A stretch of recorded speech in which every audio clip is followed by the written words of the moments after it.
له هر څه نه مخکې د خپل درانه ملي ټیم ټولو ملګرو ته هرکلی وایو او تاسې په هر میدان کې د افغانستان شمله هسکه ساتلې ده. دا د ټولو هیوادوالو ګډ افتخارات دي. د تاسې لوبې ډېرې فایدې لري.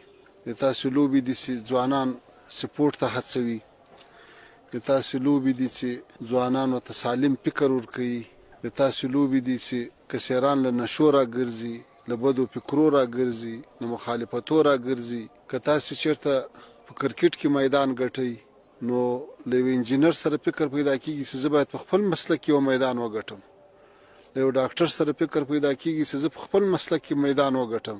له یو استاد سره فکر پیدا کېږي چې زه په خپل مسلک کې دغسې تکړه خلک وروزم، تر څو په ټولو برخو کې ګران هیواد راپورته شي او پرمختګ ولرو، د سیالانو سیالان شو.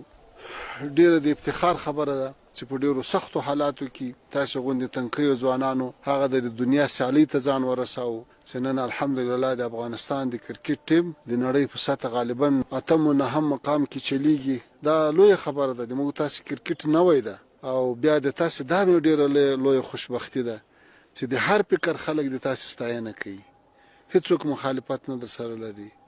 هیله به همدا وي چې تاسې هم خپلو ملي ګټو ته، خپلو اسلامي ګټو ته، خپلو وطني ګټو ته ښه ژمن پاتې شئ.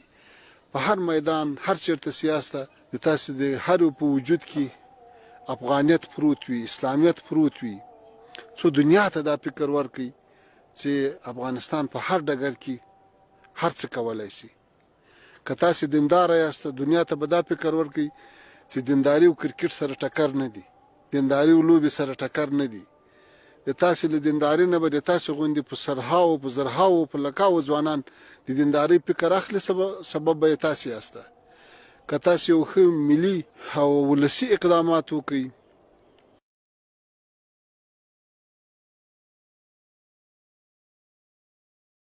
افغانستان خو خپله نه جوړي، همدا موږ تاسې به جوړو، دا ځوانان به جوړوي، دا نوی نسل به جوړوي.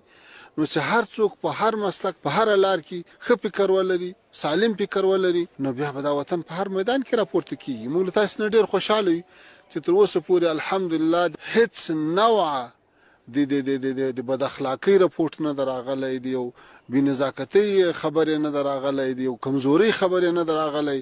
کې ګټلې ده، کې بایللې ده، خو په همت یې له لاسه نه ده ورکړی.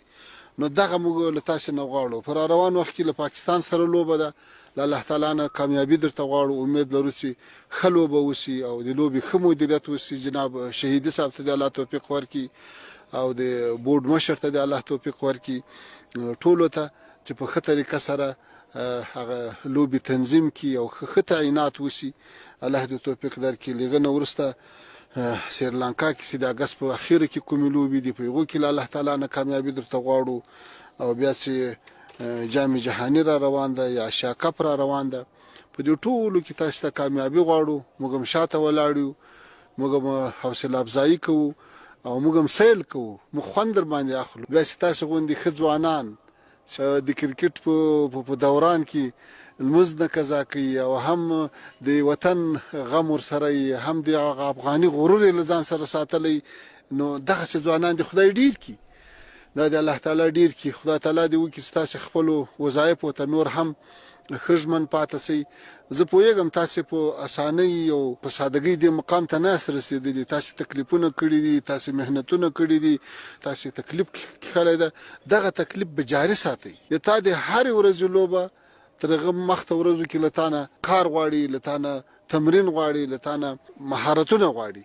نو الله دې وکړي چې تاسې مهارتونه نور هم پیاوړي شي او موږ به انشاءالله د افغانستان اسلامي امارت حکومت ټول به خدای کول د تاسې قدرونه کوي، د تاسې ستاینه به کوي. الله تعالی هم کامیابه لره، الله تعالی هم هر وخت په خوشحالۍ وطن ته راستنوي.